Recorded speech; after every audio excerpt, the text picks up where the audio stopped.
Asahan ng mas malinaw, maayos at updated na Google Map para makita ang lagay ng trapiko. Naglunsad kasi ang Google Maps ng isa sa pinakamalaki nitong update sa feature nila kung saan mas makikita na ng mga driver ang mas detalyadong 3D view ng kalsada.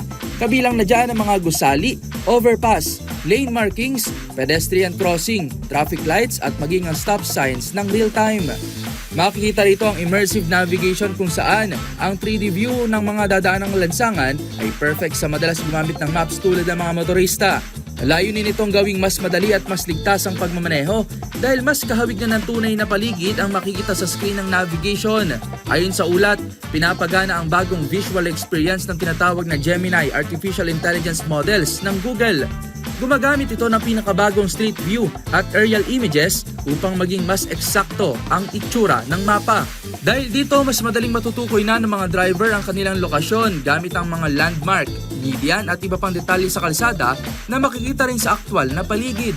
Kung ang concern mo naman ay magtanong ng lugar na pwedeng pagparkan, charging at gasoline station at iba pang pasilidad sa gabi, posible na rin yan dahil sa Ask Maps, isang conversational feature na kasama ring inilunsad. Unti-unti na itong inilalabas sa United States at India sa Android at iOS at inaasang palalawakin pa sa iba't ibang bansa sa mga susunod na buwan tulad na lang ng Pilipinas. Para sa DZRH TV, ito si Rovic Manuel. Una sa Pilipinas, una sa Pilipino.